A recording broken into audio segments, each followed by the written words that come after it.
Hola a todos, muy buenos días y gracias por haberse conectado a nuestro canal.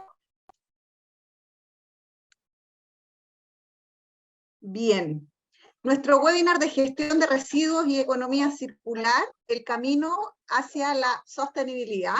Vamos a contar con tres tremendos panelistas en este webinar.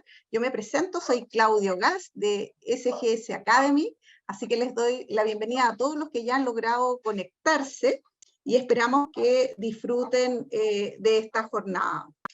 Quiero dejar con ustedes en este webinar que estamos realizando en colaboración con la Universidad Católica de Temuco a la directora de Educación Continua, Silvia Ollarse.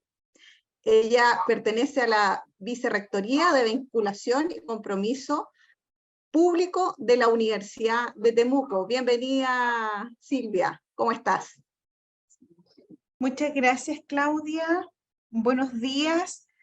Darle la cordial bienvenida a este webinar que sin duda ratifica el compromiso que tienen las universidades y también las empresas por el desarrollo sostenible en temas tan delicados como es la sostenibilidad y el compromiso que tenemos, ¿cierto?, con el medio ambiente.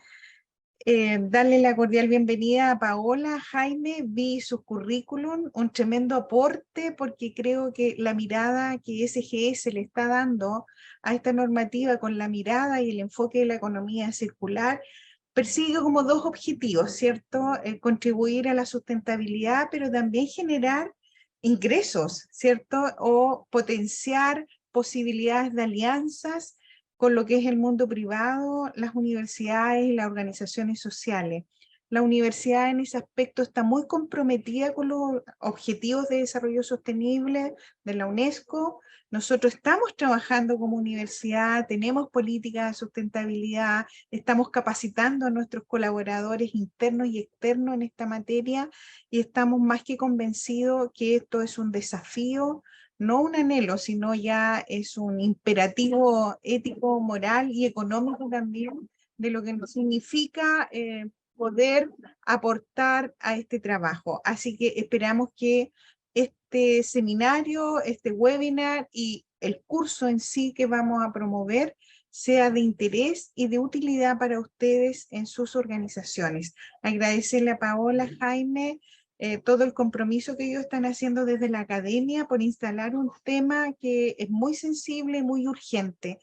Y como tú bien lo señalaste, Claudia, nosotros somos una universidad regional con un fuerte compromiso en el desarrollo sostenible, por lo tanto, muy comprometidos de apoyar este tipo de iniciativas y que lleguen a todo Chile.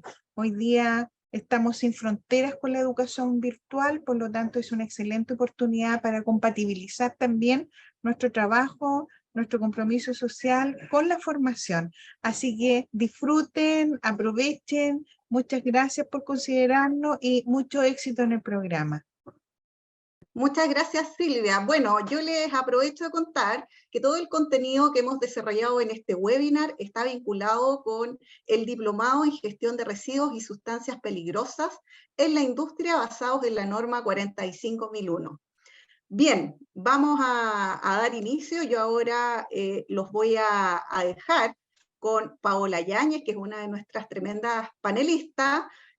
Paola es ingeniero ambiental, es máster en desarrollo urbano de la Universidad Católica de Chile. Además, posee postítulo de gestión ambiental urbana, diseño de edificaciones energéticamente eficientes y economía circular para líderes de cambio. Cuenta con más de 18 años de experiencia en diseño de proyectos complejos en las industrias de la construcción, energía y minería, aeronáutica, y actualmente se desempeña como líder de economía circular del grupo SGS Chile. Muy bienvenida, Paola. Hola Claudia, buenos días a todos los que nos acompañan y al resto de los panelistas también. Gracias por la introducción. Bueno, sin más preámbulo, voy a pasar a compartir la presentación. Ahí por favor me confirman cuando ya la estén viendo.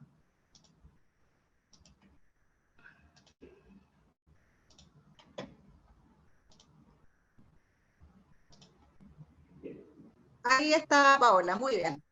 Ya, perfecto. Bueno, yo creo que todos nosotros tenemos súper clara una problemática, ¿cierto? Crisis climática, que años atrás esto empezó como un supuesto, después fue simplemente una problemática a abordar, ya cuando teníamos bastante data que la gente dedicada, los científicos ya nos pudieron entregar, pero finalmente tuvimos que llegar a hablar de una crisis climática porque nos cuesta entrar en la acción. Somos súper buenos cuestionando cualquier cambio, ¿cierto? Y lo que nos pasa hoy día un poco es que ante esta verdad, ¿cierto? Esta certeza de la crisis climática, un poco nos cuestionamos cuál es la causa. Y ahí aparece un sinfín de respuestas, ¿no? O preguntas en el fondo. Es un tema del modelo económico, es nuestra indiferencia ante esta temática, no, son los grandes volúmenes de residuos, es el plástico el culpable de todo, es información, es formación, es que nuestra normativa está obsoleta y esto podría ser un sinfín de interrogantes que un poco nos empiezan como a aplastar. Y de la misma manera aparecen un montón de soluciones y uno se empieza a llenar también de información que son los ODS, aparece la economía circular, hoy día nada que decir que es el performance ESG, aparecen nuevas metodologías, herramientas, en fin, es la innovación. Y ante esta infoxicación, ¿cierto? Se suma como a la problemática climática también esta otra problemática. Y que en el fondo un poco a qué nos está llevando a esta sensación como de desconcierto y un poco tomamos distancia, empezamos a distanciarnos en lugar de involucrarnos de estas problemáticas y de estas soluciones y hay una tendencia a pensar que la responsabilidad es del otro. ¿Ya? Entonces, uno siempre ya dice, pucha, sí, esto está, tenemos ya problemas concretos, efectos del cambio climático, pero el problema es otro. Y en el fondo es tan fuerte el modelo económico de consumo que ya lleva con nosotros años, ¿cierto? Y al cual estamos muy acostumbrados, que entonces nosotros nos ponemos una venda en los ojos y seguimos dentro de este modelo. Nos cuesta como frenar y un poco cuestionar cómo hemos estado funcionando todo este tiempo. Entonces, mi idea es que hoy día salgamos un poco de esa masa de información, ¿cierto? Que ha hecho un poco que hoy día la economía circular se vaya como simplificando o sobreponiendo a otras definiciones o a otras líneas de trabajo que sí tienen también que ver con la sostenibilidad y que está llevando, por ejemplo, a que muchos me digan economía circular es reciclaje, ¿ya? Entonces vamos a retomar un poco los fundamentos de la economía circular para que todos volvamos a acordarnos cuál es la propuesta, cuál es el alcance real de la economía circular. Y les voy a sugerir como 5 cambios, creo yo, percepciones que hoy día podemos incorporar tanto de manera personal como a las organizaciones para empezar a transitar en este cambio.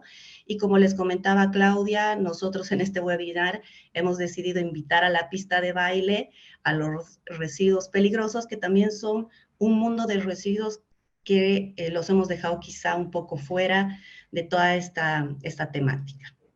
Entonces, no podemos partir a hablar de economía circular sin primero plantear la economía lineal, ¿cierto? Que es la economía que nace posguerra con la industrialización y tiene un sentido que era como generar nuevamente economía, ¿no?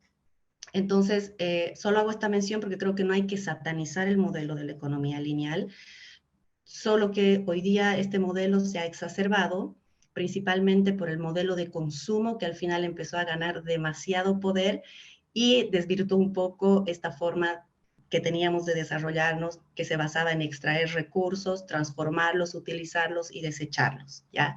Entonces, estos extremos como de la producción lineal se exacerban, ¿cierto? Empezamos a extraer volúmenes brutales de recursos naturales no renovables, el modelo de consumo se vuelve desechable, ¿cierto? Cada vez duran las cosas menos en nuestras manos y las desechamos, entonces también hay una generación exacerbada de residuos y esto empieza a generar un costo en el capital natural social y hoy día afectan directamente a los negocios. Y ese es quizá el nuevo dato o valor o enfoque que está haciendo que estos temas hoy día no sean un tema a conversar si es que o no los tenemos que considerar, si no se vuelven un desde.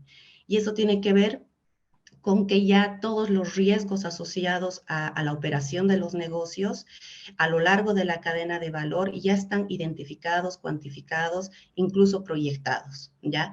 Entonces ya estamos hablando de que no hacernos cargo de esto significan riesgos estratégicos, riesgos de cumplimiento financieros, reputacionales y operacionales en todas las industrias, porque ninguna se libra, ¿ya? Entonces, nace como contrapropuesta a la economía circular y básicamente, ¿qué es lo que nos está planteando? Cuando hablamos de economía circular, hablamos de un cambio de paradigma, ¿cierto? Siempre la economía circular es un cambio de paradigma y todo el mundo repite, sí, es un cambio de paradigma, pero a veces ni siquiera entendemos qué es cambiar un paradigma. Entonces, bueno, volver a las definiciones, ¿ya? Un paradigma es esta constelación de conceptos, valores, percepciones, prácticas que nosotros como sociedad decidimos aceptarlas como una realidad y en base a ese consenso se arman modelos de pensamiento, modelos políticos, modelos económicos, por los cuales nosotros nos organizamos. Entonces nosotros hoy día tenemos un modelo, un paradigma lineal, que lo queremos cambiar a uno circular. Entonces este cambio significa que tenemos que cambiar percepciones, cambiar estructuras mentales, cambia la jerarquía de los valores con los cuales funcionamos y por ende va a cambiar nuestro modelo de desarrollo. Por eso también se habla de transitar hacia la economía circular, que es algo que también varias veces dice, ¿por qué no hablamos ya de economía circular propiamente tal? Porque esto es un proceso muy complejo donde además no solo hay un mundo técnico, en este proceso entra también la parte social, la parte económica, que se va a ir replanteando. Entonces estamos transitando para allá.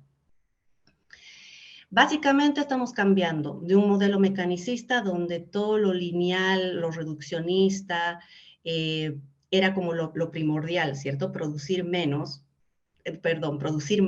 cantidad, rápido, eficiencia, a un pensamiento donde hoy día queremos entrar a un mundo de lo circular, lo holístico, lo sistémico, y dentro de la categorización de nuestros valores, antes estaba bien visto, por así decirlo, o promocionado la competencia, la expansión, y hoy día lo que queremos es la conservación, la cooperación, ¿ya?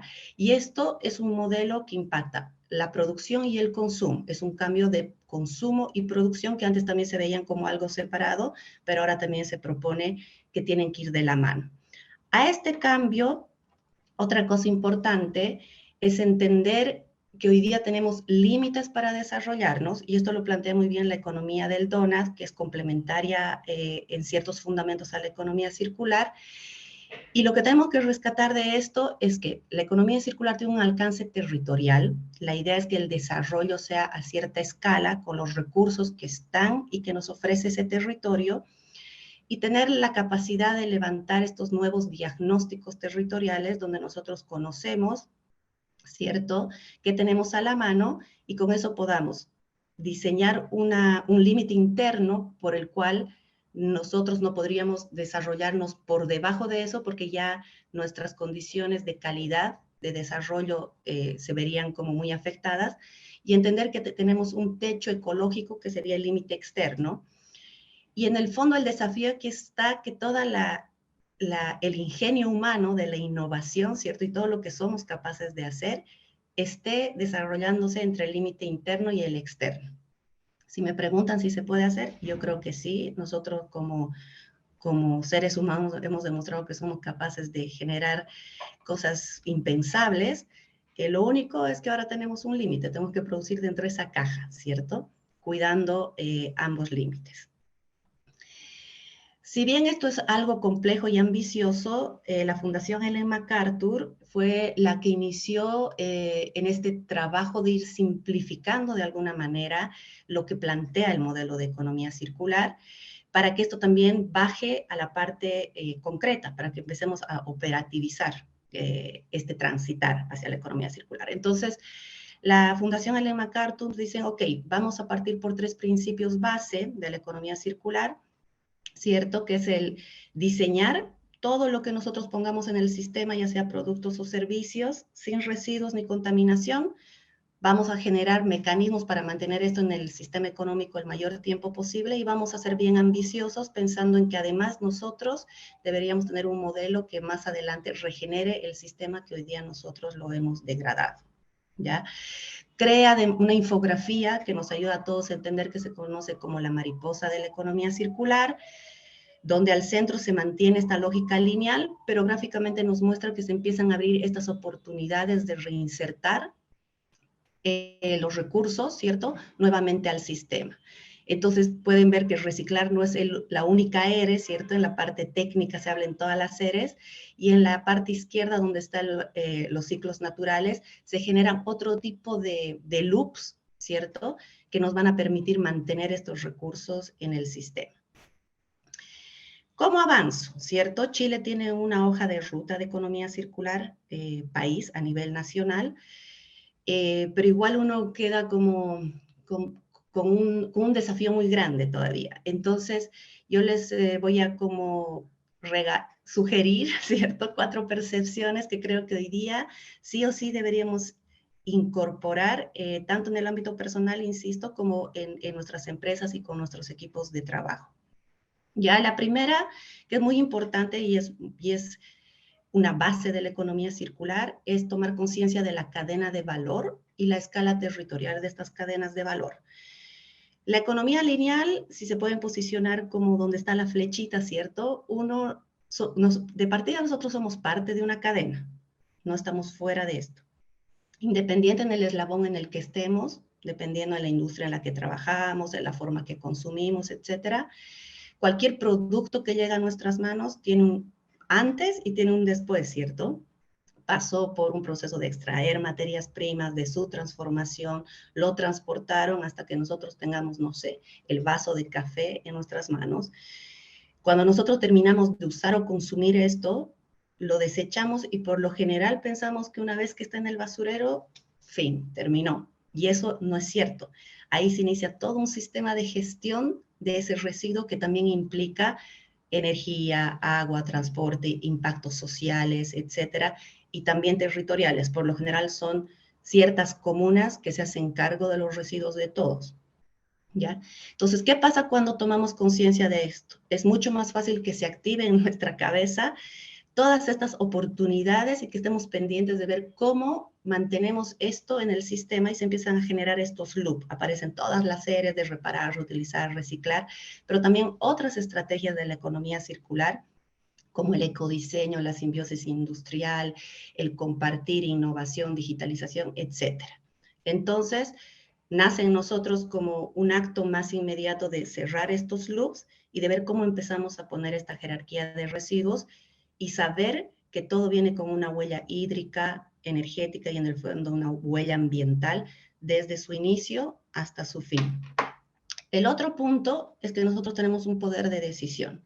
¿Y dónde está ese poder de decisión? Que en el fondo es preguntarnos en qué momento estos materiales o recursos se convierten en residuo o en qué momento esos materiales o recursos se pueden convertir en producto.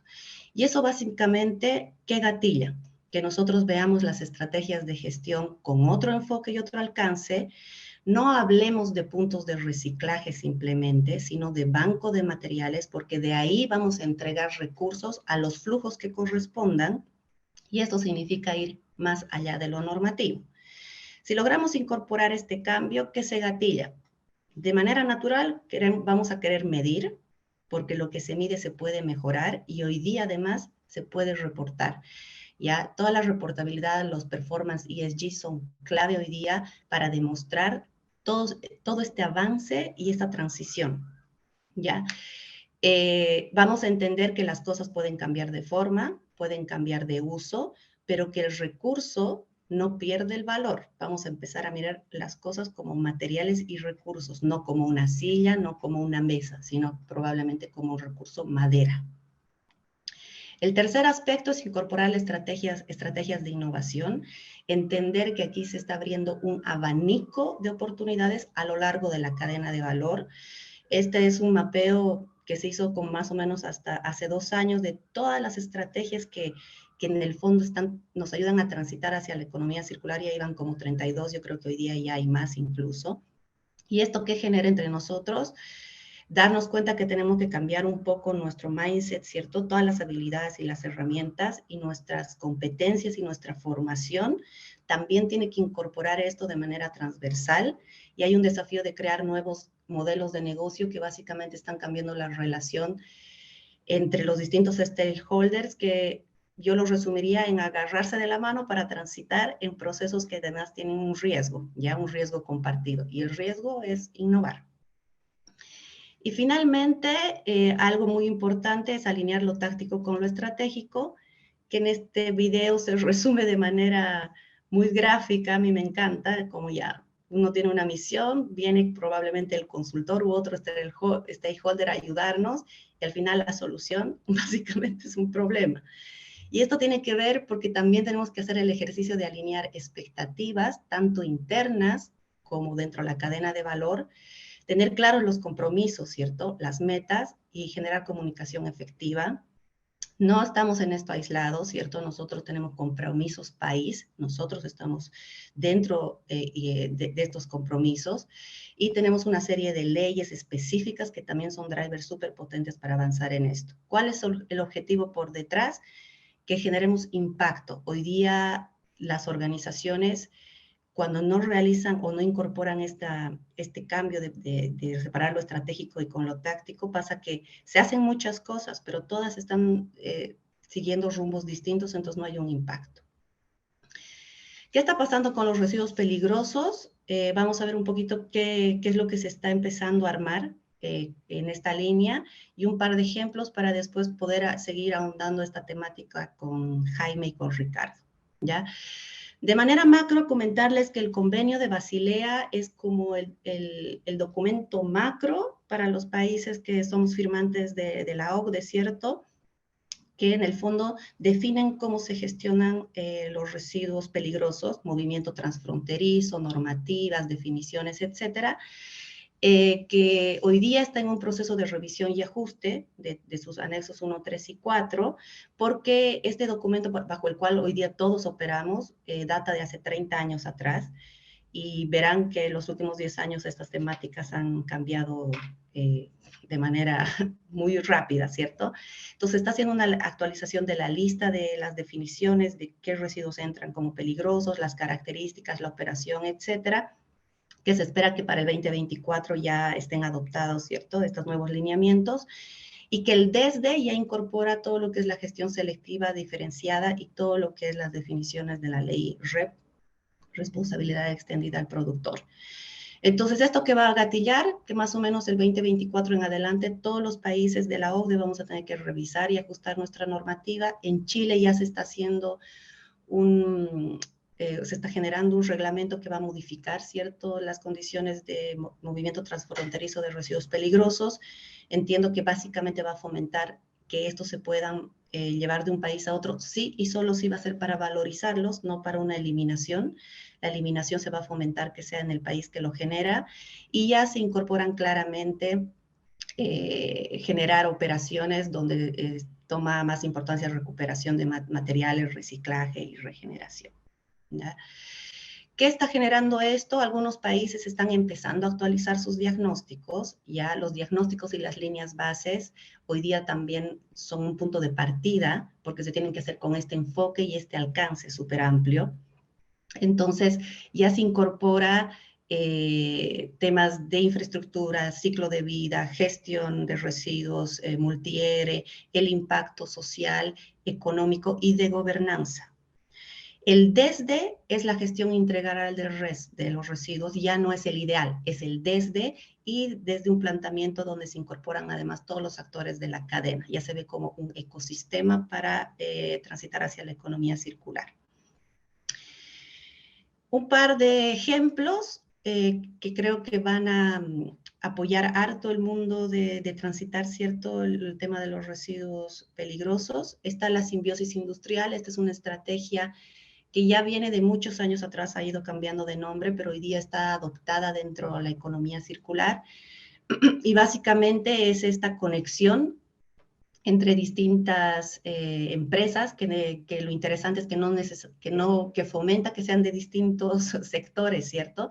Pero que estén cerca, territorialmente hablando, para que puedan generar acuerdos donde compartan recursos estratégicos como agua, energía, etcétera, subproductos, ¿cierto? Los residuos de una industria pueden ser materia prima para otra de las industrias.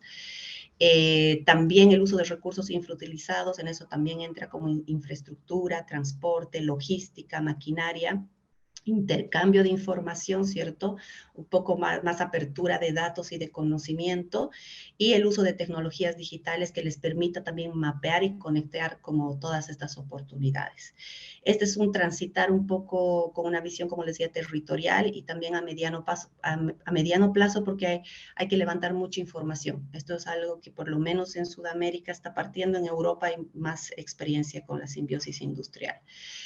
Cosas que ya se están haciendo y que nosotros hemos visto en algunas asesorías, por ejemplo, todo lo que pueda hacer con la selección de insumos y priorizar, por ejemplo, la gestión de remanentes, cosas muy sencillas como generar programas que nos permitan identificar insumos que están a pro de vencer y meterlos como en la cadena de consumo antes, de manera de reducir los volúmenes que hoy día se desechan por vencimiento, simplemente, ¿cierto? Quedaron en la parte trasera del estante, no lo vimos y no lo usamos, y al final es un residuo peligroso a tratar. Acciones como, por ejemplo, evaluar, cambiar las dimensiones de los envases en los que vienen, ¿cierto? A veces se compraban, no sé, por decir, de 5 litros y también quedaban remanentes que al final se iban desechando, ver alternativas de comprar en volúmenes más pequeños. Y todo ese tipo de acciones en el fondo van generando que uno empiece a ver muchas mejoras como en la operación, muy alineadas como al proceso y a cómo funciona el negocio propiamente tal. Y finalmente, acciones como de desmaterializar, ¿cierto?, los productos, que tiene que ver con, por ejemplo, el caso de los chalecos salvavidas, ¿cierto? Tienen componentes como baterías, estos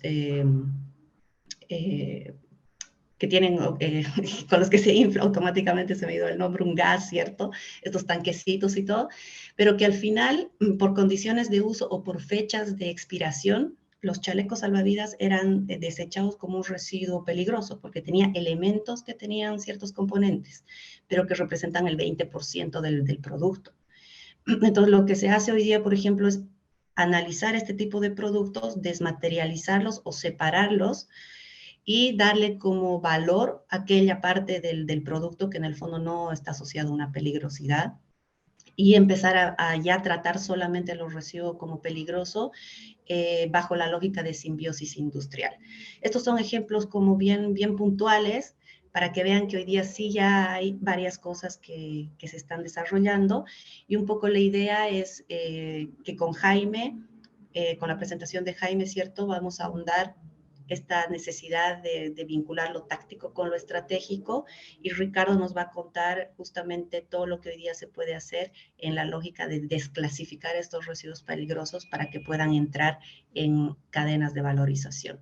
Entonces ya solamente dejarles la invitación de que aquí lo más importante es entrar en acción, dediquen tiempo, trabajen con sus equipos de manera multidisciplinaria para encontrar dónde está el foco y el impacto.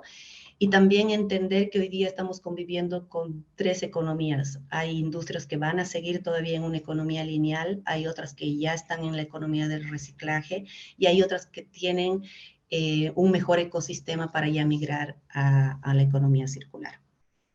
Así que espero que hayamos compartido y se queden fijados estos fundamentos, ¿cierto?, de la economía circular, y dejo la palabra a mis colegas. Muchas gracias. Sí, muchas gracias, Paola, excelente tu presentación, muy clara.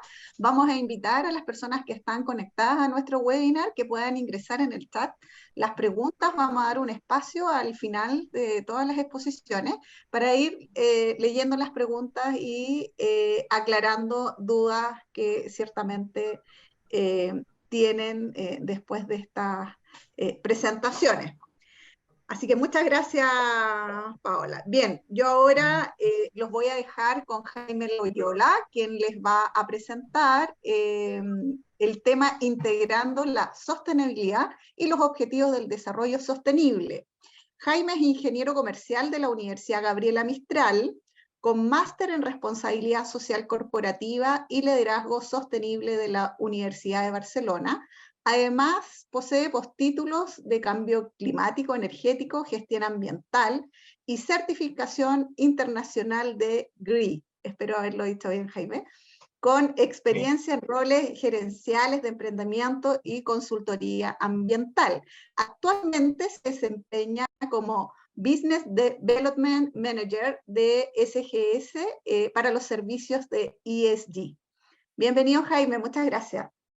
Muchas gracias, Claudia, por la presentación. ¿Se escucha ahí y se ve la presentación? Se ve perfecto.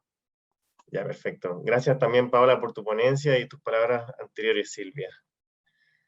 Bueno, me gustaría comenzar con la presentación, con la definición clásica de sostenibilidad del informe Brundtland, en el que, espera, aquí yo no lo puedo ver, porque deme un segundo. Voy a cerrar acá. En que se define el desarrollo sostenible como la satisfacción de las necesidades de la generación presente sin comprometer las capacidades de las generaciones futuras para satisfacer sus propias necesidades. Esto es muy importante. ¿Y qué significa esto? Que debemos crecer y prosperar de manera que no agotemos los recursos naturales del planeta ni dañemos el medio ambiente en el que vivirán nuestros hijos y las siguientes generaciones.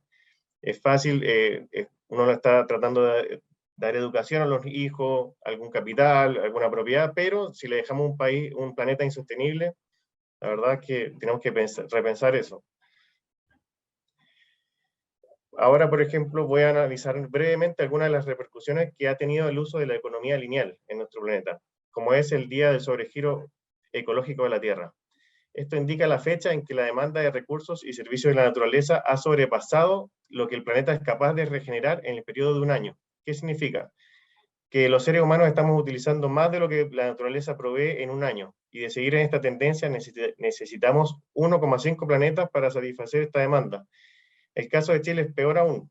Agotamos los recursos el 15 de mayo, mucho antes que el planeta. Y si con esta proyección necesitaríamos 2,71 planetas Tierra para mantener esta forma de vida. La economía lineal o tradicional ha traído problemas muy graves, por ejemplo, la formación de islas de plástico o de manchas de basura, formadas en su mayoría por plásticos que flotan y se acumulan en la mayoría de los océanos que amenazan la vida marina. Estas son 5 islas en los océanos del planeta. Aquí hay una foto que es terrible. Y la isla más grande de plástico del Pacífico tiene más de 1,8 millones de kilómetros cuadrados. Esos son como 2 o 3 países unidos de Europa, juntos. Eso es lo que ha traído, como dijo Paola, si bien no hay que demonizar la economía lineal, porque cuando se creó el plástico y se creó esta economía, no sabíamos la implicancia que íbamos a tener, la verdad. Pero ya es momento de hacer algo al respecto. El cambio de paradigma de lineal a circular, como comentó Paola. ¿Qué es la economía circular? Es un modelo que los productos y materiales se mantienen un mayor tiempo en la economía. Los residuos y los recursos son reutilizados de manera continua. Hay cuatro aspectos que tiene la economía circular que no tiene la lineal. El diseño, que es el ecodiseño, consiste en fabricar productos más eficientes a lo largo de todo su ciclo de vida. Es muy importante el diseño. La eficiencia de los materiales, dando facilidad para reparación, utilizando eficiencia energética, energías renovables en la producción y uso de materiales reciclados. Otro aspecto que no está en la economía lineal son los nuevos sistemas de consumo. El papel de los consumidores es clave, por ejemplo, compras racionales, elección de bienes y servicios más respetuosos con el medio ambiente, elegir productos de proximidad. ¿Qué son los productos de proximidad? Los cultivados o producidos en zonas cercanas, lo que disminuye la huella de carbono y por lo tanto la contaminación y los efectos de gases de efecto invernadero. Acá me gustaría mostrar dos empresas, modelos en economía circular. Una es Patagonia, todos lo conocemos. El dueño acaba de donar a la empresa para la lucha contra el cambio climático, y su programa Warm Wear, que es un ejemplo de economía circular en los cuales los recursos se mantienen en uso durante un mayor tiempo posible, ya que el 85% de la ropa termina en un vertedero. y la industria textil es la segunda más contaminante en el mundo. Este programa consiste en la reparación, ofreciendo videos y guías para reparación gratuita, reventa. La Patagonia compra de vuelta la ropa, todos tienen sus valores, pueden revisar la página, es increíble, pocas empresas hacen eso.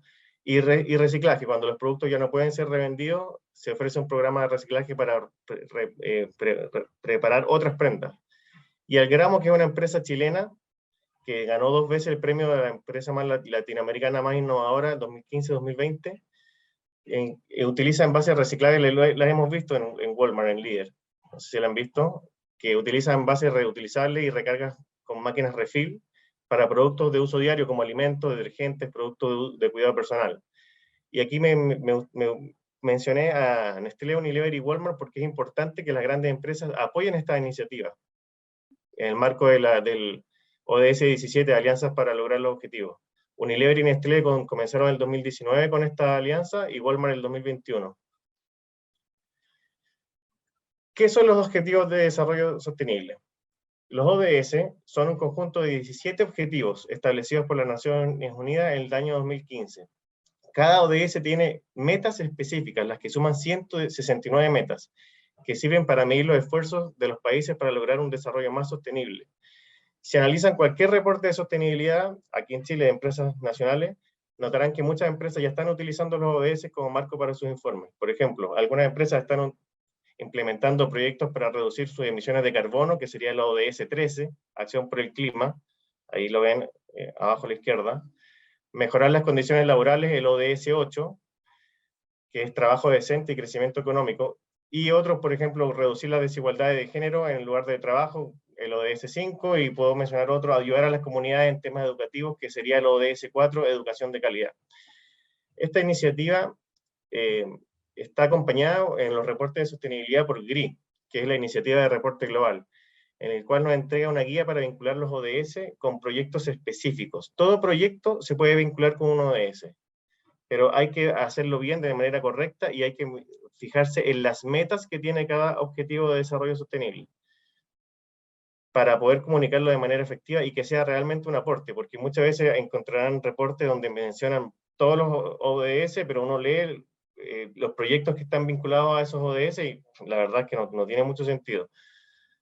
Aquí voy a, por ejemplo, hacer un ejercicio de vincular la economía circular a los ODS. ¿Qué ODS se puede vincular con el modelo de economía circular? De manera general, porque no estamos hablando de proyectos específicos. De manera general, por ejemplo, el ODS 6, agua limpia y saneamiento. ¿Por qué? Porque se puede hacer reutilización del agua en proyectos. El ODS 7, energía asequible y no contaminante, y ya lo mencionamos anteriormente, la economía circular promueve la eficiencia energética y el uso de fuentes de energía renovable. El ODS 9, que utiliza eficientemente los recursos gracias a la innovación.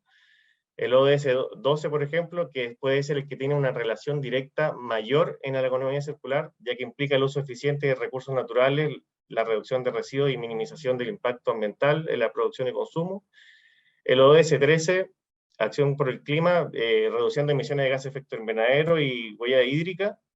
El ODS 14 y 15, ya vimos las islas de plástico, cómo contaminan los plásticos la vía submarina y en los ecosistemas terrestres también, evitando que toneladas de sello acaben en ríos y océanos.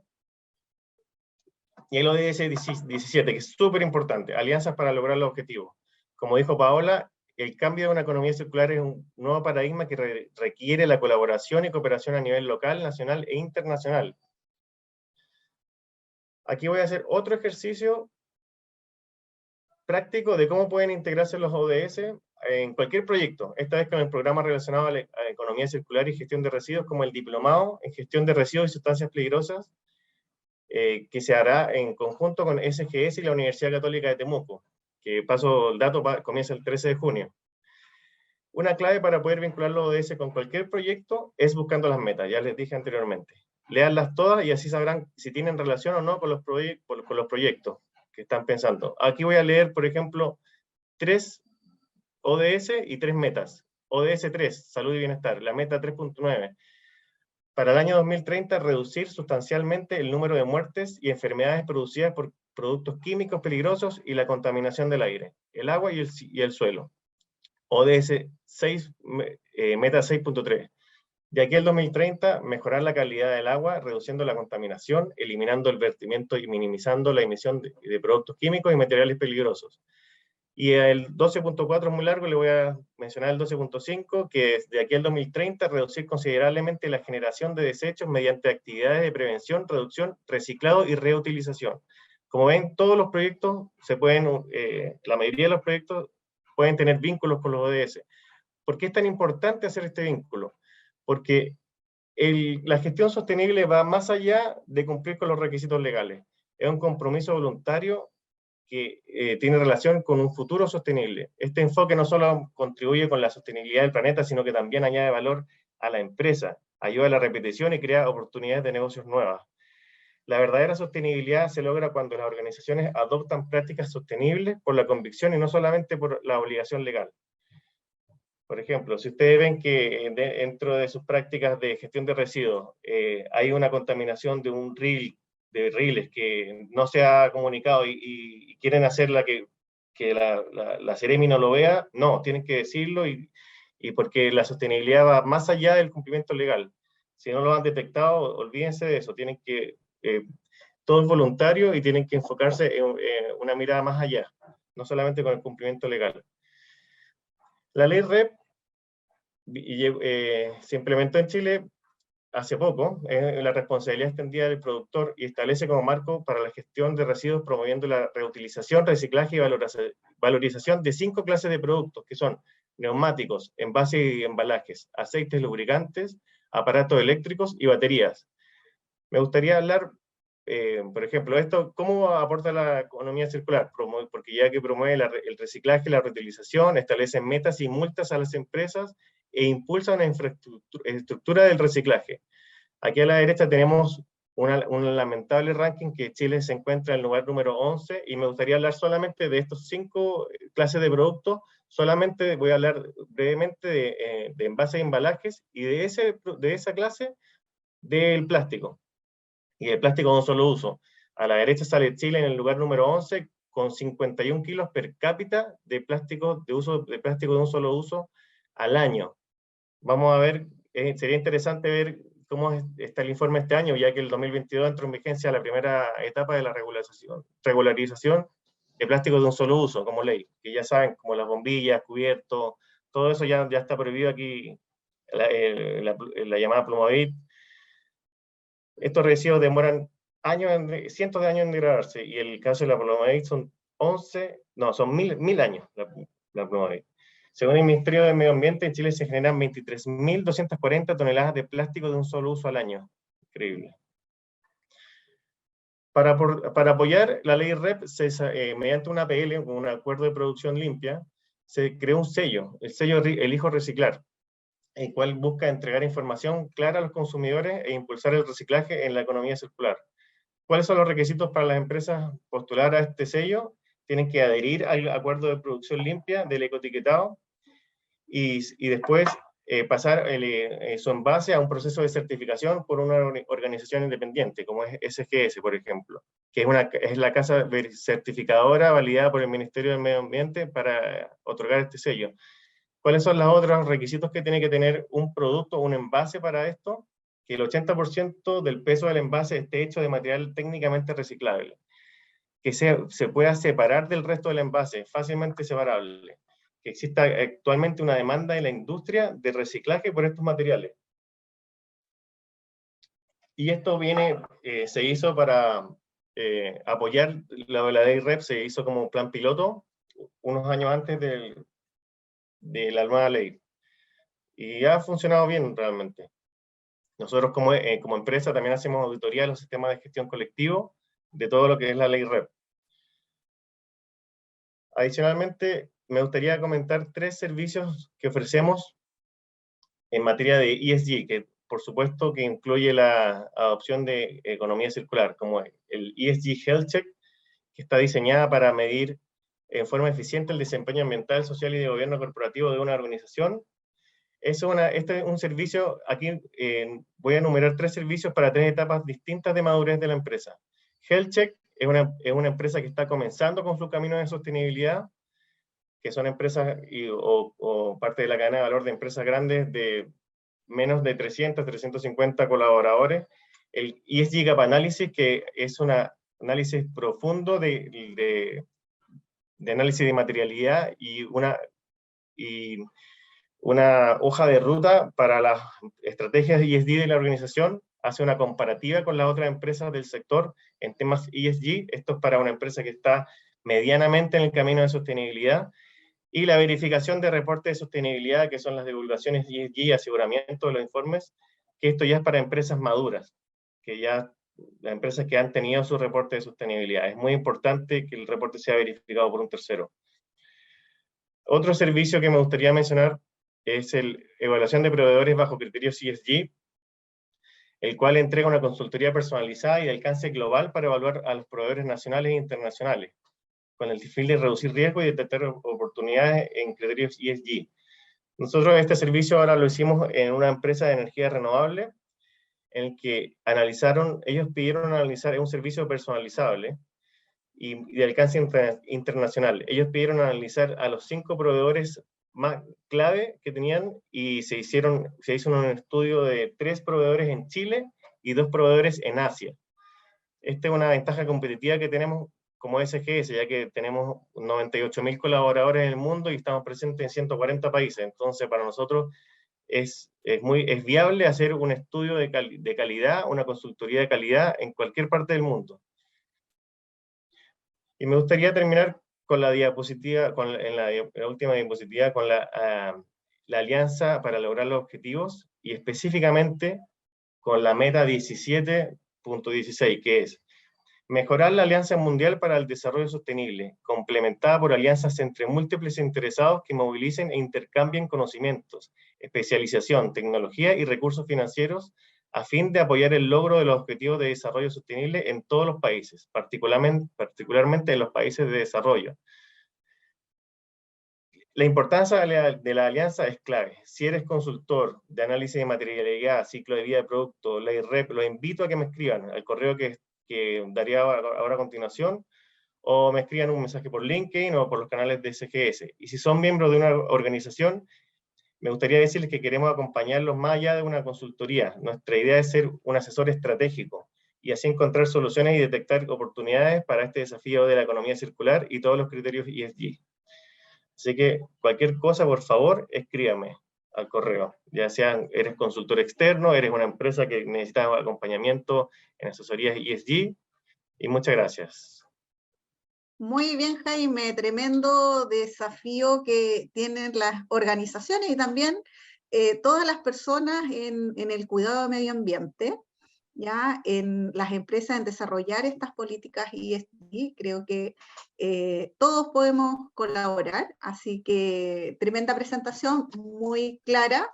Ya han hecho algunas preguntas, las vamos a hacer todas al final, vamos a seleccionar. De todas formas, todas las preguntas al final del seminario van a ser respondidas por nuestros panelistas. Muchas gracias, Jaime. Gracias a ti, Claudia.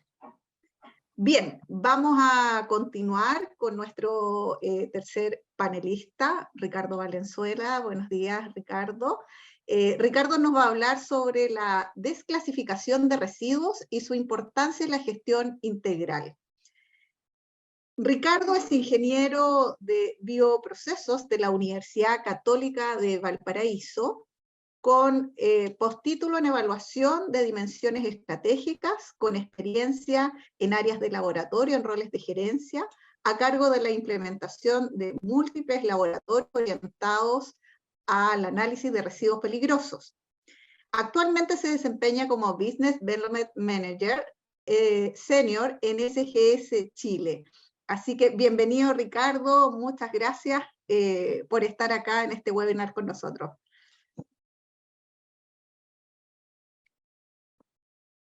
Estás muteado, no te oímos. Ya, estamos viendo tu presentación, solo falta que la dejes en modo presentación. Ahí sí, discúlpame que estaba terminando de adaptar esto. Déjame pasarlo a modo presentación. Ahí, perfecto. Bueno, Claudia, muchísimas gracias. Primero que todo, me gustaría agradecer a todos los presentes, ¿cierto?, por el interés que también tienen de informarse sobre estas temáticas. Un agradecimiento también especial a SGS Chile y a la Universidad de Temuco, la Católica de Temuco, por también la coordinación para poder tener también estas instancias de conversación. Como bien comentó Claudia en la introducción y como han comentado también mis otros compañeros panelistas, vamos a conversar en esta oportunidad sobre residuos peligrosos y generalmente haciendo un hincapié en todo lo que tiene que ver con caracterización. Quizás esta charla va a ser un poquito más técnica que las anteriores, pero efectivamente es porque, dada la experiencia también, yo he notado en el mercado que hay mucha duda respecto a los procesos de caracterización para después poder incorporar estos residuos a la línea de valor, y no solo por eso, sino que también derivado de algunas fiscalizaciones, etcétera, etcétera. Ahí vamos a ir conversando. Lo primero y que me gustaría plasmar acá, un poco de términos, ¿cierto? No todos los que estamos aquí estamos presentes en empresas y deben haber estudiantes también. Me gustaría dejar claro qué es un residuo y después qué es un residuo peligroso, ¿cierto? Residuo es todo desecho, sustancia que pretende ser eliminado o que ya está siendo eliminada, ¿ya? De ahí derivamos a la descripción de residuo peligroso, que viene siendo cualquier tipo de residuo o mezcla de residuos, que esto es muy importante, que pueda tener algún tipo de característica que emita algún riesgo a la salud o algún riesgo medioambiental, ¿ya? Estas definiciones están por normativa. Por lo tanto, ¿por qué quería llegar a este punto? Y dar esta definición inicial, sobre todo en la parte de mezcla, ¿ya?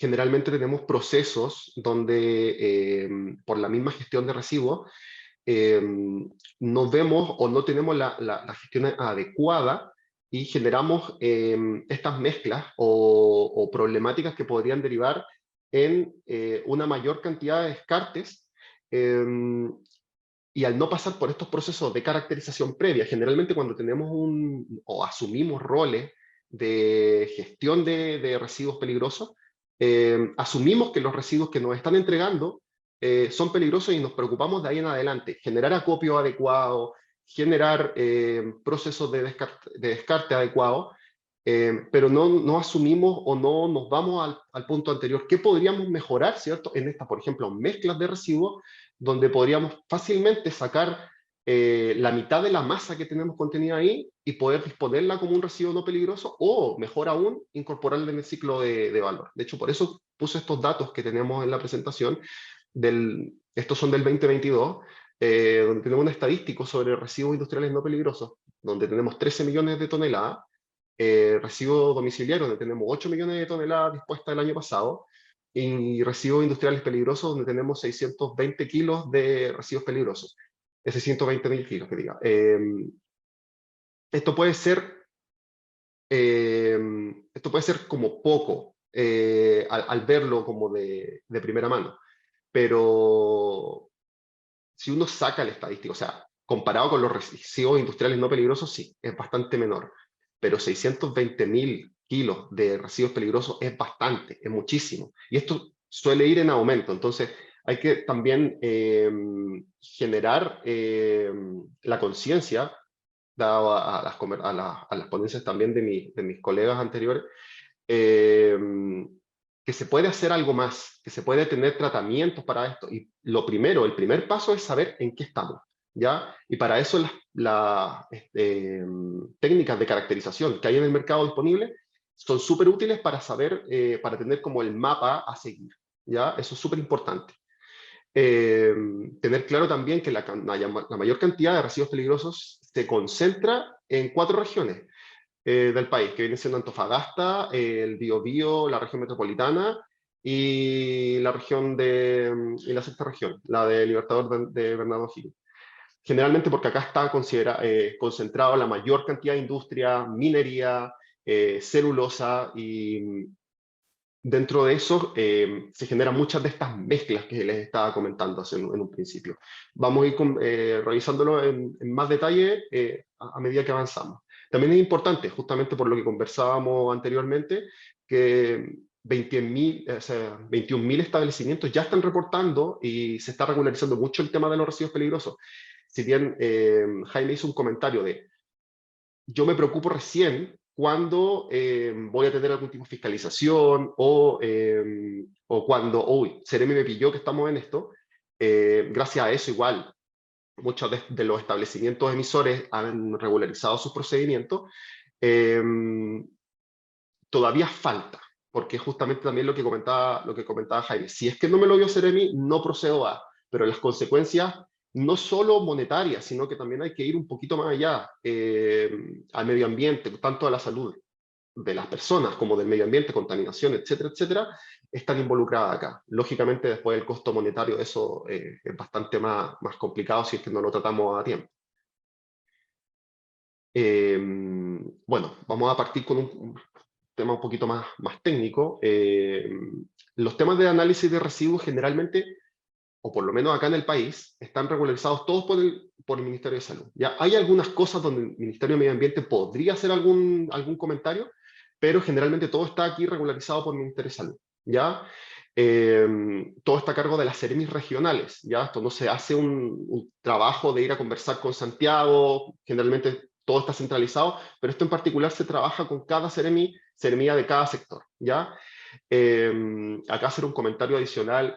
Las seremías suelen apoyar bastante en este tema. Hay como se tiende como a satanizar mucho a las seremis correspondientes sobre que, pucha, van a ir a fiscalizar, me van a caer y cuáles van a ser las consecuencias de eso. Son bastante apoyadores, dan como su feedback bastante positivamente respecto a cuando uno quiere ir a hacer algún proceso de desclasificación. Eso es importante. Yo aquí les paso el dato de que es bueno generar estas conversaciones, sobre todo con procesos de mejora relacionados a caracterización. El siguiente paso, luego de haber identificado, haber conversado con Seremi, ¿cierto?, es realizar la toma de muestra particular y el análisis que Seremi de Salud le recomiende. Generalmente esto va a ser enfocado al decreto 148, que norma, ¿cierto?, la desclasificación en el país.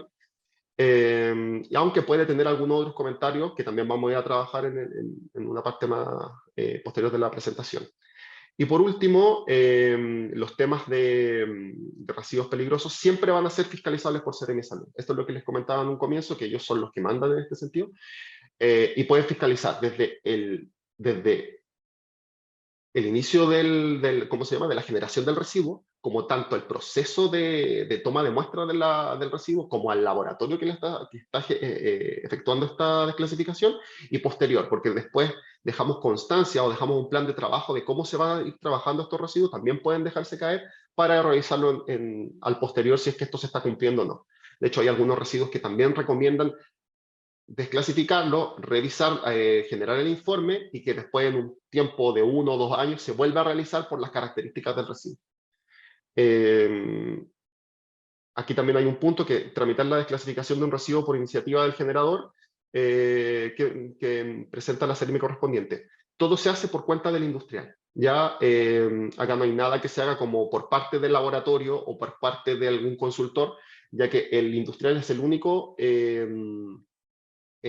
que tiene, ¿cómo se llama?, la responsabilidad de ejecutar este tipo de trámites. Ya el laboratorio en sí no podría dar un apoyo debido a que no es un ente parte, pasaría a ser juez y parte, por lo tanto solamente entrega un dato que a la Seremi después le puede servir para generar la desclasificación o no.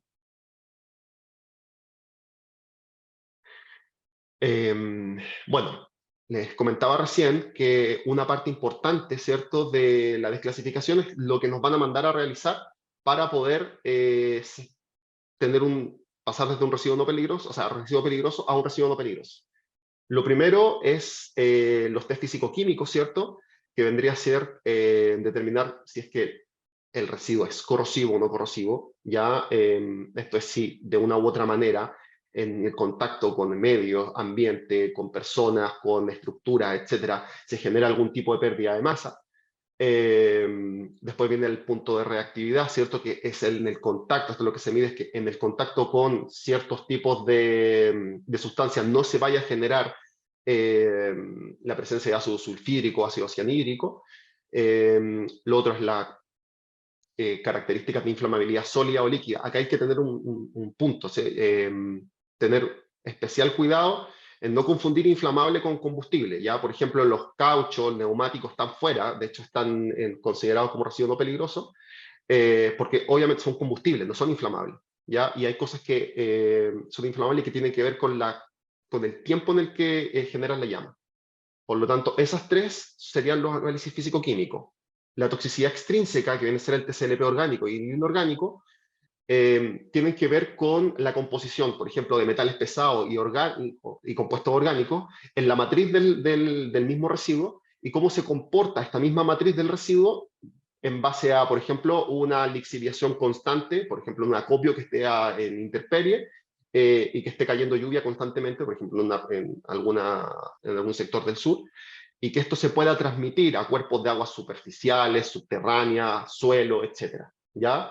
Eso es lo que se evalúa acá. ¿Cuánto de esa matriz pasaría fuera del residuo? Y la toxicidad intrínseca, que para resumirlo en breve, para no irme en mucho tecnicismo, toxicidad aguda vendría a ser algo que en contacto con, por ejemplo, con la vida humana, me mate de aquí a unas cuantas horas más, ya es algo muy rápido, y la toxicidad crónica es algo que pueda generar malestares en el tiempo, temas cancerígenos o algún tema, alguna enfermedad crónica, ¿ya? Eso es lo que se evalúa también en ese punto. Descartando todo esto, ya pasaríamos de tener un residuo peligroso a tener un residuo no peligroso. El proceso de descaracterización en el país, ¿cierto? Tiene 4 etapas, ¿ok? Primero hay que evaluar el requerimiento. Se evalúa lo que ustedes necesitan o la situación en la que están. Esto, como les había dicho, puede partir desde una situación de una fiscalización con el MinSal, de una mejora en sus procesos, de una necesidad por ir ¿cómo se llama? No sé, les interesa reciclar algo. Ahí es donde tenemos la primera evaluación. De ahí se contacta con una entidad, ¿cierto? Como que esté respaldada por la Seremi de Salud, acreditada por la Seremi de Salud para realizar este tipo de trabajo, porque al final también trabajan como fiscalizadores de Seremi, para ir a realizar una verificación en terreno. Ya esta verificación técnica se va a emitir un informe de terreno derivado de esto, y este informe lo que expresa es cuál es la metodología técnica con la que se va a realizar el muestreo, ¿ya? Que es el segundo punto. De acuerdo con el plan de muestreo, que se hace en base a una guía técnica metodológica que está un poquito más adelante, se diseña un plan de monitoreo estadístico. ¿Ya? Este plan de monitoreo, lo único que tiene como principal foco es que la muestra sea lo más representativa posible del proceso como tal. Acá hay algo muy importante, que esto igual los industriales suelen tener algunas dudas con el punto final, es dónde yo hago el monitoreo de mi residuo peligroso. A ver, ¿lo hago en el proceso? ¿Lo hago en algún punto medio del acopio? ¿Lo hago en el acopio final? Porque en algún punto puedo decir, no sé, en el mismo proceso donde más presencia con el contaminante puedo tener, entonces de ahí voy a saber específicamente si tiene características de peligrosidad en ese punto. Pero no, lo que se especifica es que las muestras o donde se evalúa la presencia de toxicidad es en el acopio final, donde se hace el retiro posterior, sea cual sea el fin de este. ¿Ya? Esto tiene una razón de ser. ¿Ya? El acopio, de una u otra manera, viene a dar cuenta de cuáles van a ser las condiciones donde esto va a estar almacenado, porque quizá en el proceso no va a estar en contacto con algunas condiciones ambientales que después pueden pasarnos cuenta, por ejemplo, la lluvia, alguna condición misma del proceso donde está en el acopio, que puede derivar en que parte del material de este residuo sea traspasado a otras líneas. Por eso es que ese es el lugar donde más ojo hay que tener, donde todas las partes del plan, los planes de manejo de residuos deberían de aplicarse en este punto. Sobre todo, si es que aún no tienen una caracterización de residuo, eso no significa que el residuo no sea peligroso. De hecho, para la Seremia de Salud, esto también es muy importante, cualquier residuo, sea cual sea, a menos que obviamente salga en el listado, no esté caracterizado, es peligroso. Ya, a menos que esté caracterizado, el residuo sigue siendo peligroso. Así lo asume Seremia de Salud. Por lo tanto, el plan de manejo deberían de tenerlo bastante asumido en cómo van a gestionar el tema del plan de manejo de residuos. Eso por esa parte.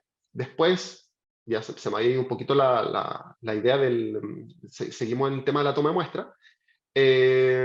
Pasamos a la generación del informe terreno. Este informe terreno va adjunto en la parte final, ¿cierto? Con el informe final de análisis.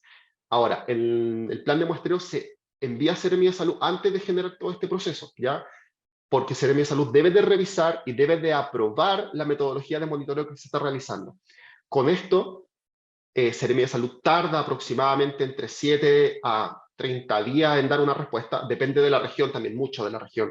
Por ejemplo, en Santiago se demora 7, en Antofagasta se demora 30, hay como metodologías distintas, por eso es que siempre hay que conversar con la Seremia de Salud previamente. Eso agiliza mucho los tiempos y también da una expectativa de cuánto más o menos va a demorar el procedimiento como tal. ¿Ok?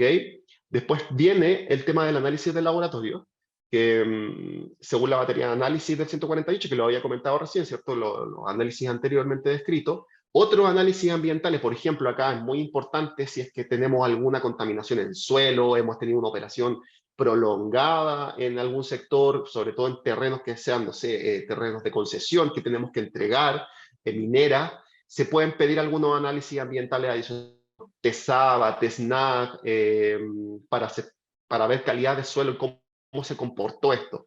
Y eso va complementario, ¿cierto?, en el informe final de desclasificación. Esto es como para suelo.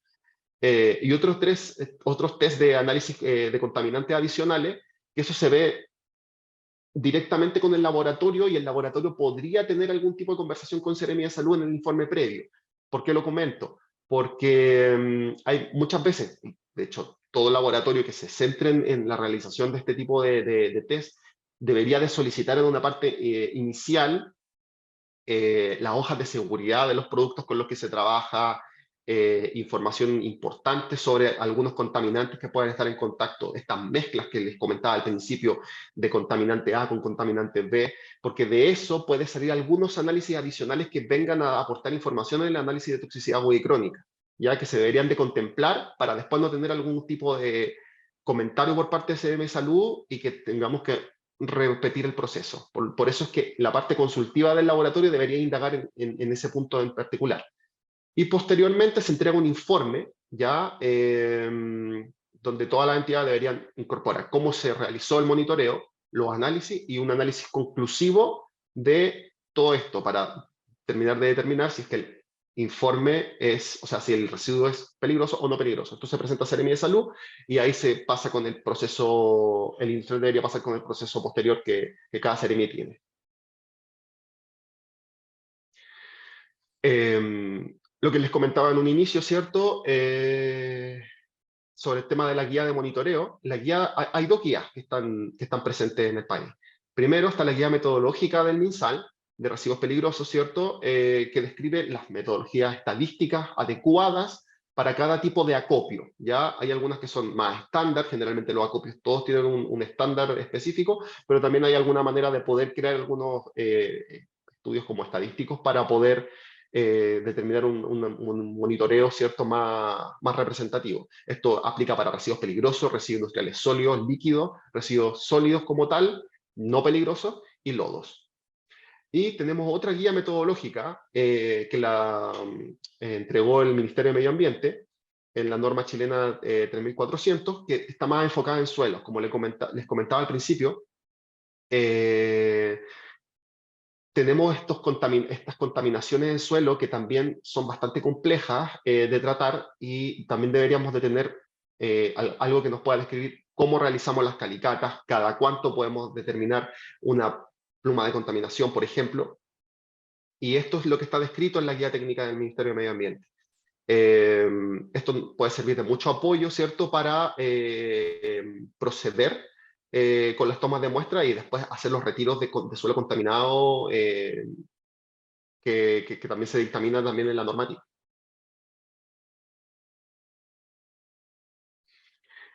Quise poner esta lámina porque puede ser de mucha ayuda cuando estén en algún proceso de desclasificación. Estos son los artículos referentes en el decreto 148, no muy explícitos, pueden ir a revisarlo, donde se determina, por ejemplo, qué es la toxicidad aguda, qué es la toxicidad crónica, qué es lo que es la toxicidad extrínseca, qué es lo que abarca, qué parámetros, por ejemplo, están dentro de la toxicidad aguda y crónica, que son listados enormes, son de más de 1000 parámetros.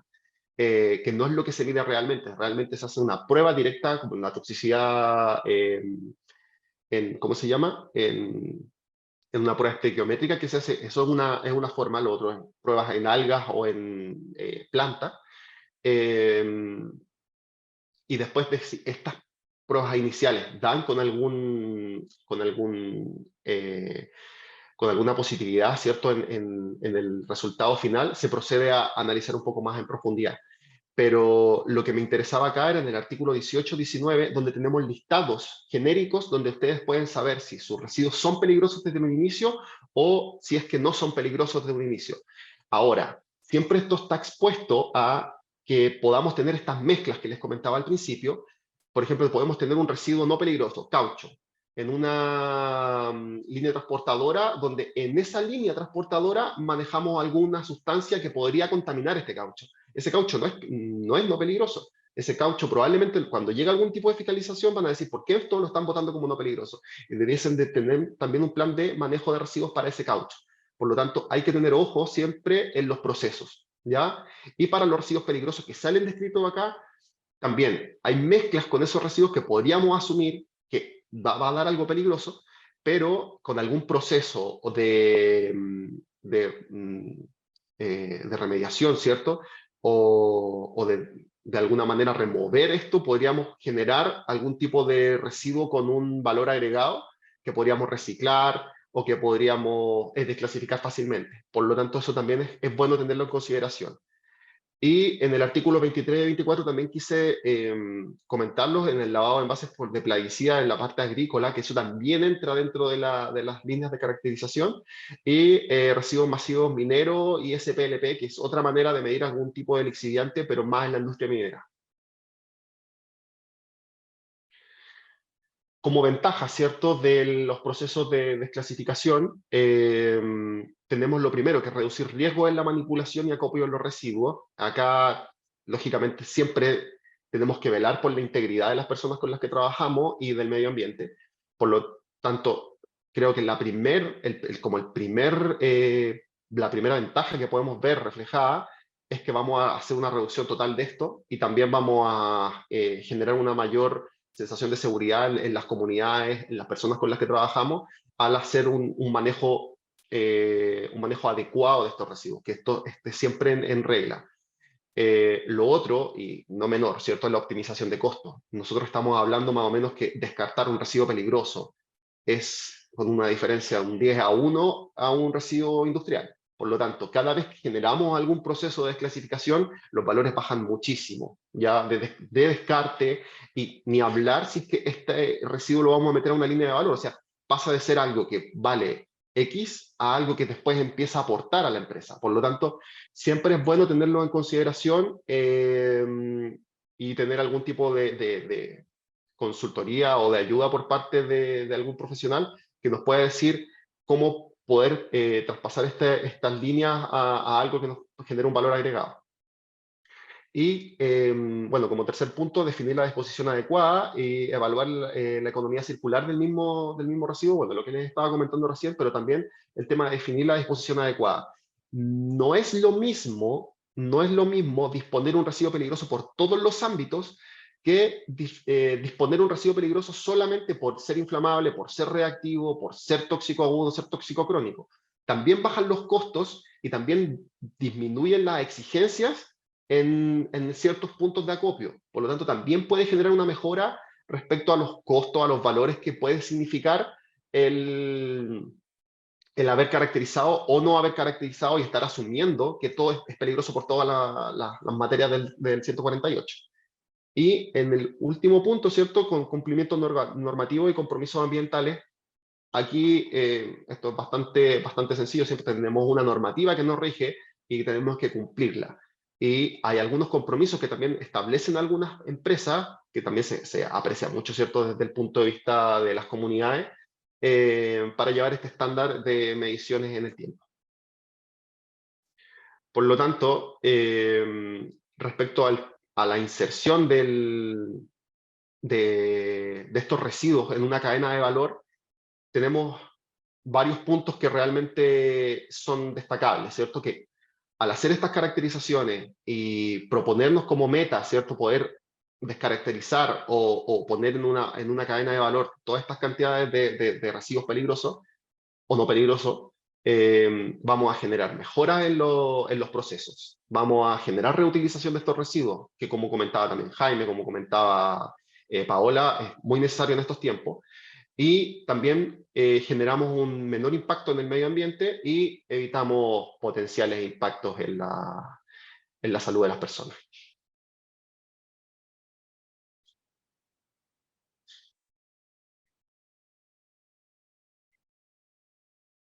Eso sería, Claudia. También están mis datos, como comentó Jaime, ¿cierto? Si es que en algún momento tienen algunas de estas necesidades.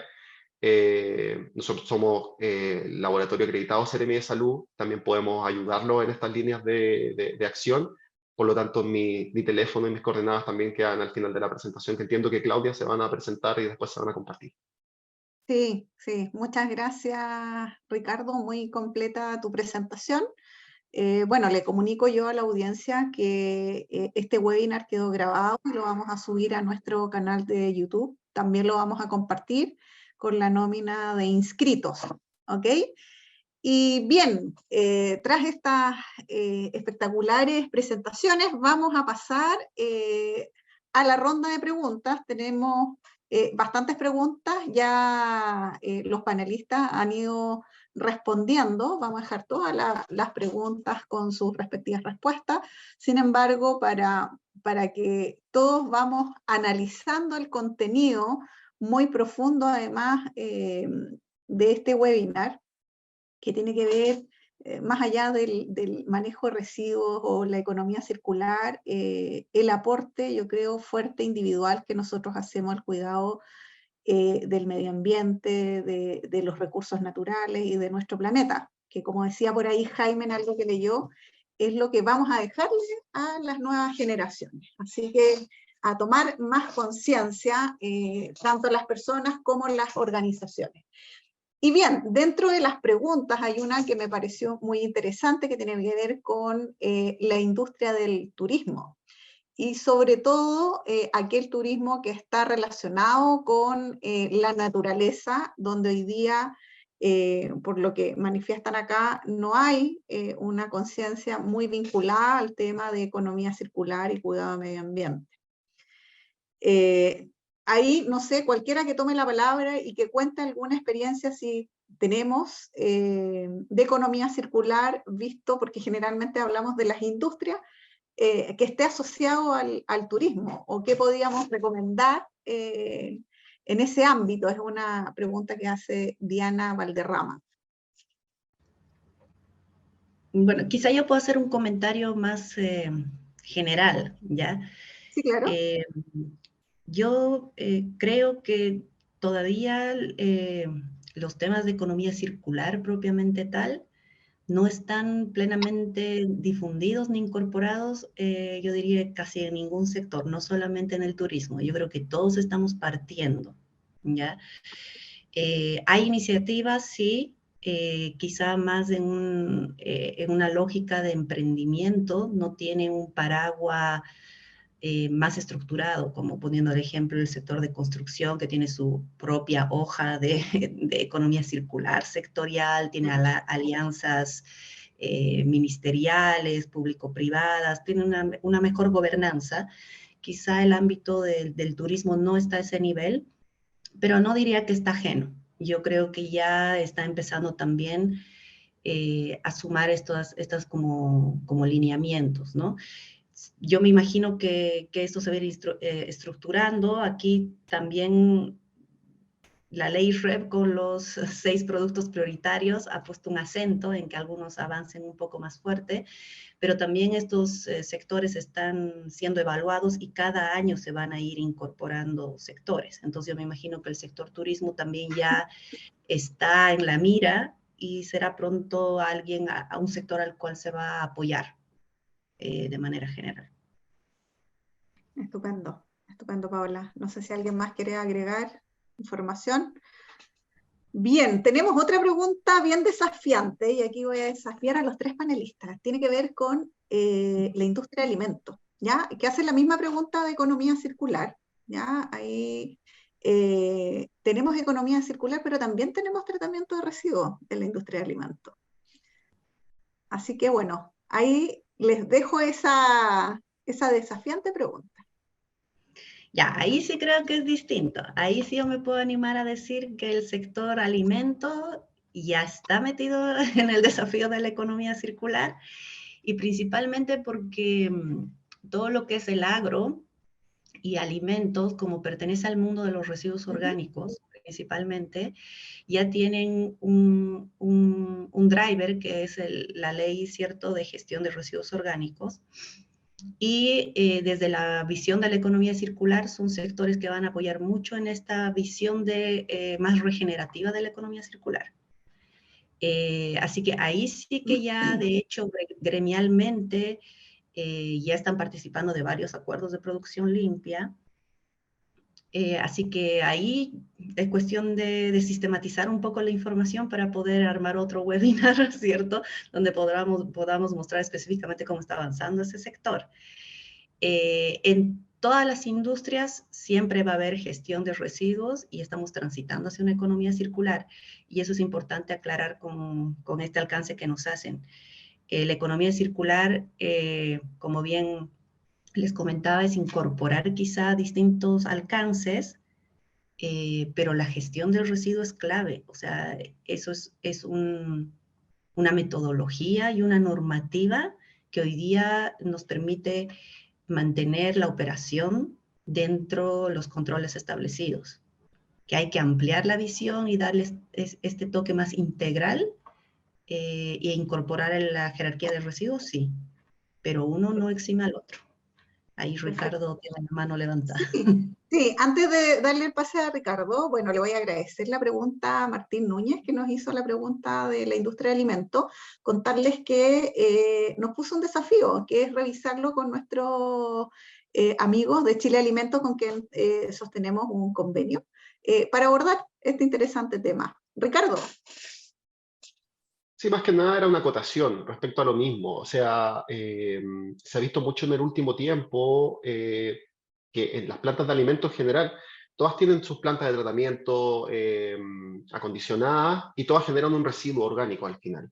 Y un ejemplo claro de cómo se está incorporando esto a la economía circular es que estos tratamientos después derivan en muchos aportes, quizá como compost, como humus, y todo esto pasa por un proceso de tratamiento del mismo ril, de los mismos lodos, y que también pasa por un proceso de desclasificación, que lo estaba comentando en un comienzo. Y todo esto generalmente dio paso en un inicio porque las autoridades necesitaban también tener algún tipo de fiscalización sobre estos lodos. Y al final se determinó que no era lo mejor tirarlos en un vertedero, ¿cierto? Si esto también se podía ocupar de alguna u otra manera en enriquecer otros aspectos del mercado, como sería el mercado agrícola. Perfecto, perfecto, Ricardo. Muchas gracias. Bueno, y vamos a pasar a una pregunta que le hacen directamente a Jaime, ¿ya? SGS puede dar soporte a las empresas para desarrollar, acompañar y reportar políticas de sostenibilidad. De todas maneras, nosotros apoyamos a las organizaciones en toda la gestión sostenible, desde la implementación de la gestión, revisión de los ODS, análisis ESG de sus colaboradores y su cadena de valor, Y también en la última etapa, que es de la verificación de reporte, ya cuando una empresa es muy madura. Entonces, la respuesta se responde dependiendo de las necesidades de cada empresa. Tenemos diferentes servicios para acompañarla en el proceso de sostenibilidad. Así que encantado que me puedan escribir y acompañar a la empresa en todas sus necesidades de sostenibilidad. Muy bien, Jaime, muchas gracias. Bueno, y vamos a leer la última pregunta antes de dar cierre a este webinar. La hace Darinka Contreras. Dice, hola, buen día. ¿A qué lugar debería dirigirme para informarme y cumplir con la normativa vigente si quiero llevar a cabo un proyecto de gestión de residuos orgánicos para la elaboración de humus de lombriz y compost? Mira, qué interesante. Sí, justamente ahí hay algunas directrices que seguir. Generalmente hay que acudir a la Seremía, como había comentado en la presentación, pero acá también tiene algún grado de injerencia el SAC. Ya eso es como en primera instancia, tener algunas conversaciones por ese lado, pero también sería muy bueno poder tener algún tipo de asesoría por parte de alguna empresa o profesional respecto a en qué condiciones tenemos primero nuestro residuo, cuál sería como el proceso de generación de este humus, para poder también saber con qué vamos a ir a presentarnos ante la autoridad a hacer este requerimiento. Eso es como lo principal, ya para tener esa claridad, que de una u otra manera siempre las autoridades lo van a exigir. Súper. Jaime, tienes la mano levantada. No, es que yo he tratado de responder varias preguntas, pero no sé si se leen. Sí. Y hay una pregunta que no alcancé a responder, que dicen la diferencia entre sostenibilidad y sustentabilidad. Y creo que es importante analizar el término, ya que la traducción Súper. correcta es sostenibilidad, sobre todo cuando hablamos de los tres pilares, ambiental, social y de gobernanza, o ambiental, social y económica en un principio. Y sustentabilidad en un principio se utilizó de mala manera, pero ya como se utilizó tanto tiempo, quedó, pero solamente para el pilar ambiental. Por ejemplo, medio ambiente, solamente para ese pilar. Entonces, hay algunas empresas que siguen llamando sustentabilidad, pero cuando lo hacen, se refieren solamente a ese pilar ESG, no a los tres pilares que habla la sostenibilidad. Eso es claro, eso es importante para aclarar. Súper. Bien, entonces ya, bueno, les agradecemos a nuestros panelistas todas sus presentaciones, a los asistentes. En nombre de SGS Chile, les agradecemos haberse conectado a este webinar. Vamos a responder todas las preguntas que ingresaron y les vamos a compartir la presentación y la grabación del webinar. Así que muchas gracias y nos vemos en una próxima ocasión. Que estén bien. Chao.